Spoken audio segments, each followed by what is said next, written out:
established in bone is difficult to treat, since bone is relatively avascular, and the result is osteomyelitis. هلا زي ما بتعرفوا, as you know, the infection is fighted by antibiotics, and we give antibiotics, and antibiotics is transferred to the area of infection by the blood. Now, when the tissue is relatively, or the blood supply for the area of infection is poor, the bioavailability, which you are supposed to know what do we mean by bioavailability, of the antibiotics will be low. So the infection will be difficult to treat. So the result, as we said, is osteomyelitis. Now, if this process occurs over years, the bone becomes markedly remodeled at the site of involvement. As you can see here in the picture, we have a central area, highly whitish, pale area called sequestrum, and we have the surrounding area which is called involucrum. Those two terms are important to remember, okay? So the sequestrum and involucrum produce which produce marked distortion. Now the bone here is being weakened by, has been weakened by the infection. So it is very prone to fracture. And we put this metallic prosthesis in order to maintain the function of this femur. This is the femur, and as you can see, it looks destructive due to the infection. And here is another picture.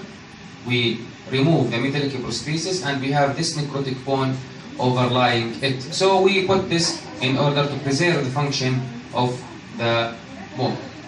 Now histologically we have this dense chronic inflammatory infiltrate, and we have fibrosis, the elements of a chronic inflammation, in this picture of a chronic osteomyelitis. Okay? And as we said, and as you all know, it is difficult to treat. Now, if we get a closer view on this picture, you can see we have mixed acute and chronic inflammation. Here are neutrophils, and we have here a necrotic bone. And this is the result of osteomyelitis. Those are fibrous tissue and fibroblasts, which is part of the process. Now, in this particular case, it is caused by diabetic ulcer or diabetic foot ulcer that extended into the underlying calcaneus. زي المبدأ اللي حكيناه أول شيء إنه we have poor blood supply. Diabetic patients كمان they have poor blood supply. So when they have ulceration or infection, they cannot be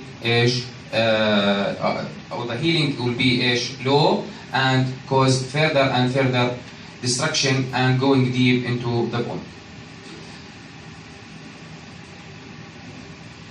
Now, the most common sarcoma of the bone, or the most common primary tumor of the bone, is osteosarcoma.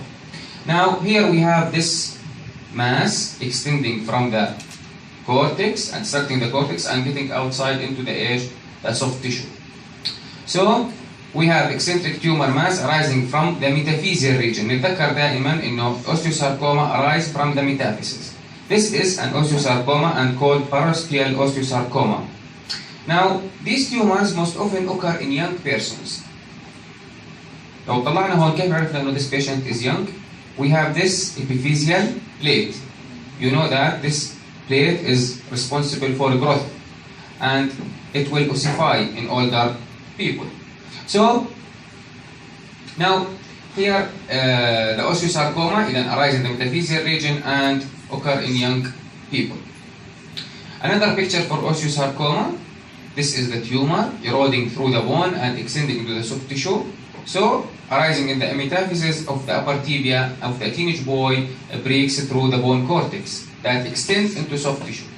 The tumor is tan white, and this area, or this glistening cartilage, أتوقع يعني most of you have seen it. This is the articular cartilage. The glistening white articular cartilage of the femoral condyle can be seen just to the right of the tumor in an open joint space. The most common site for osteosarcoma is around the knee. What do we mean by around the knee? 60% of osteosarcoma occurs in the distal femur or proximal tibia. Okay? In the distal femur or proximal tibia. And that's the most common site for osteosarcoma. And it occurs mostly in patients below 20 years of age. Histologically, as you can see, osteosarcoma is composed of pleomorphic spindle cells Here we have the reactive bond formation. As you can see here, we have a very bizarre cell with a very large nucleus. Okay? So sarcomas have very pleomorphic cells, often with a spindle shape, and here we have this large cell. But the hallmark of osteosarcoma is the presence of this pinkish osteoid material. Okay? So once we see this osteoid material, we can tell that the tumor is an osteosarcoma. Why? Because most sarcomas are spindle cell in nature or in histology. But once we see this osteoid material, we can tell that this is an osteosarcoma. So osteoid production by sarcoma is diagnostic of osteosarcoma. Another tumor of the bone, or the second tumor, is chondrosarcoma. Chondro, as you know, means cartilage, and sarcoma, malignant tumor of cartilage. Here, as you can see, it is arising in the ischium of the pelvis. The tumor is mostly white to blue in color, looks like cartilage, and extending through the cortex into the surrounding soft tissue. Okay? Now, in general, remember this rule that peripheral cartilaginous tumor or distal cartilaginous tumors which affect the fingers, toes, are almost always benign. Almost always benign. While central axial skeleton tumors mostly are malignant. ماشي؟ So, يعني الجايات peripheral, they are benign, بنسميهم chondroma. While the central, they are chondrosarcomas. Another picture for chondrosarcoma, we have extensive lobules of cartilage extending through the surrounding tissue, causing destruction. So we have extensive nodules, white to bluish white cartilaginous tumor, eroding and extending outward from the bone into the lower right. Now chondrosarcomas can occur over a wide age range, and there is a slight male predominance. لأنه حكينا إحنا الأوستيوساركوما in the young people below 20s, while have over a wide age range, 30s, 40s, even elderly. Okay?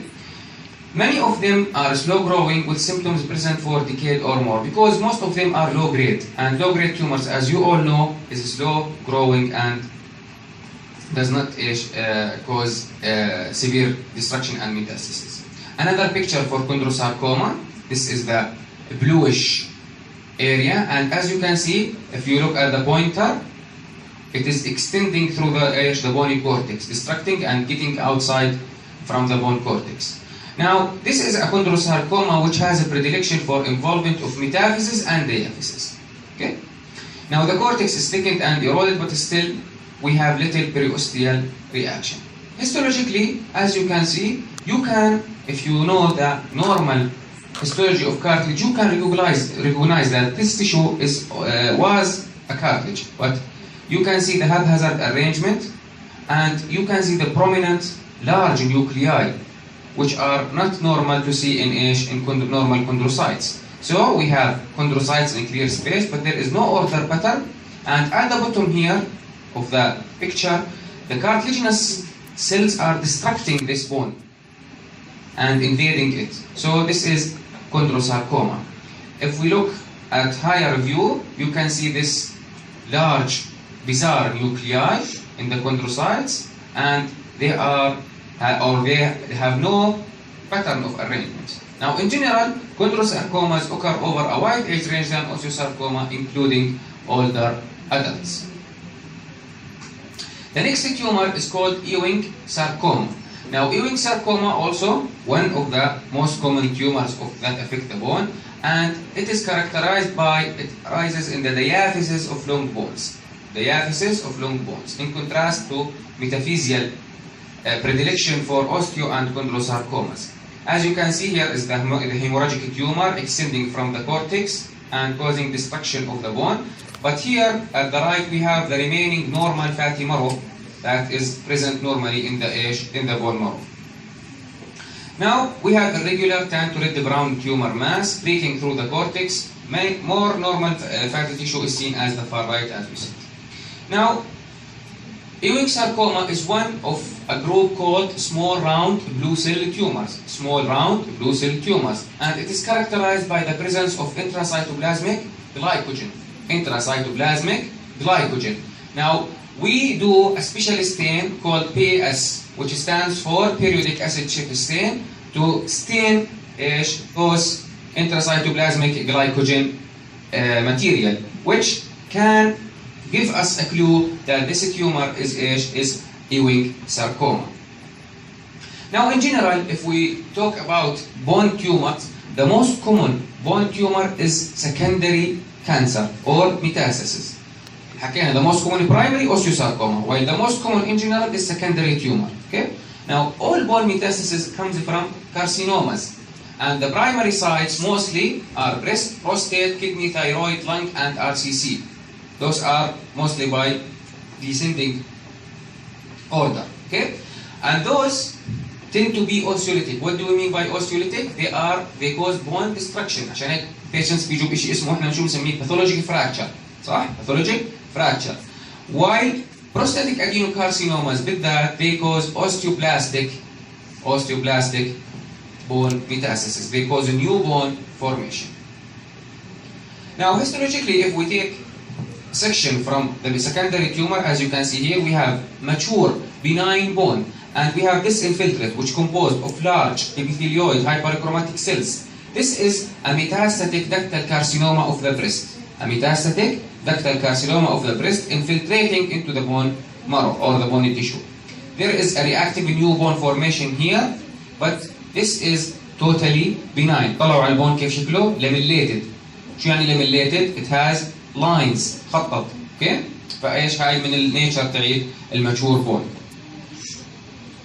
The next tumor of the bone is a benign tumor, and it is called osteochondroma or exostosis. Osteochondroma from its name, osteo, bone, and chondroma, cartilage, composed of bone and cartilage. And most of those lesions are solitary, incidental lesions that may be excised if cause local pain. So the indication for excision is what is symptomatic relief only. If it is caused pain, deformity, it will be excised. Other than this, there is no indication for excision because they have no malignant potential. There is a rare condition of multiple osteochondromatosis marked by bone deformity and by greater propensity for development of chondrosarcoma. يعني الناس اللي عندهم multiple osteochondroma شو بصير عندهم high risk for what? For chondrosarcoma. كيف ذكروها كويس. Grossly, as you can see, osteochondroma composed of cartilaginous cap, المنطقة اللي فوق, cartilaginous cap, and we have the bony cortex. So we have a bluish white cartilaginous cap overlying the edge, the bony cortex. These lesions are probably not true neoplasm but localized proliferation, producing a mass lesion protruding outward from the metaphyseal region of the long bone. They also affect the edge, the metaphysis. بس اللي بدي اياكم تعرفوا انه those lesions يعني nowadays they are considering them a true neoplasms. Okay? They found فعلا انه في عندنا mutations and they are a true neoplasms. Another picture for osteochondroma. This is the cartilage and this is the bony cortex, and this is the histology of the histology of osteochondroma. You can see this is the cartilaginous cap, benign, well-formed cartilage, and here we have the osteoid or the bony cortex. Okay? Now, this bony growth, though benign, can sometimes cause problems of pain and irritation that leads to removal surgically. Now, another tumor of the bone is called giant cell tumor of the bone. Giant cell tumor of the bone. Now, this tumor has a predilection to affect the epiphyseal region. Okay? The epiphyseal region. على عكس other tumors اللي مرينا عليهم. Okay? Now, it has the red-black hemorrhagic appearance, and as we said, it affects the epiphyseal region, and it appears lytic on X-ray, plain film radiography. Histologically, from its name, giant cell tumor composed of large osteoclast-like giant cells embedded in a sea of round to oval mononuclear cells. Okay? Now, as you can see, the nuclei of the giant cells are the same as those of mononuclear cells. Other components that may be present in giant cell tumor, foamy macrophages and hemocytrin deposition in the stroma. Though these tumors, the giant cell tumors, are biologically benign, they can expand and cause pain, deformity, or fracture. Yani they are locally invasive or locally destructive. They are treated by curettage or resection, but when radiated, they may undergo malignant transformation. So the management تاعتهم is surgery, resection, or curettage, but no radiotherapy for them. Another lesion that could affect the bone is what's called brown tumor, and it is not a true tumor. It is caused by hyperparathyroidism. As you all know, what is the function of parathyroid hormone? Increase blood levels of calcium. From where does it get the calcium? From resorption of the bone. They go to the bone, cause resorption, and elevate, take calcium from the bone and get it into the blood to cause hypercalcemia, or to increase the blood level of calcium. Now, if we have hyperparathyroidism, this process will have a progressive course, and the high parathormone level increases osteoclast activity and produce irregular bone resorption, and this will result in microfractures, hemorrhage, and macrophage proliferation and fibrous connective tissue proliferation. So this proliferation of osteoclast and fibrous tissue macrophages cause this picture, which is called brown tumor, and it takes its brown color from the presence of hemosiderin. من هون اجت التسمية of brown tumor. Now this is a closer view. You can see osteoclast, fibroblast, and histiocytes يعني مش كثير واضحين بالصورة. Histiocytes with hemosiderin. So the hemosiderin, as we said, from the hemorrhage produce the grossly brown color. Now such lesions are nowadays uncommon because hyperparathyroidism is treated before such lesions develop. And here it needs long-standing hyperparathyroidism and long-standing destruction of the bone in order to have this lesion, اللي هو brown tumor. Okay. Now the last slide to talk about is this fibrous dysplasia. Now fibrous dysplasia of bone is a non-neoplastic process in which we have a localized area in which we have irregular woven bone, irregular immature woven bone. طلعوا على البون هون كيف شكل البون trabeculae. They are immature and they are woven. ما بيشبهوا اللاميليتد اللي شفناهم قبل شوي. Okay? So they proliferate but does not develop into solid lamellar bone, leaving a weakened area that can produce deformity or fracture. Most cases of fibrous dysplasia are monoosteotic, which means involves only a single area, and it occurs mainly in the adolescence.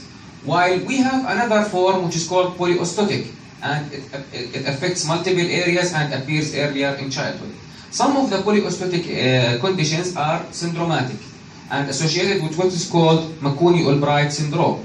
Now, Makuni-Albright syndrome consists of polyostotic fibrous dysplasia, café-au-lait spots, and disorders of the endocrine system. Okay?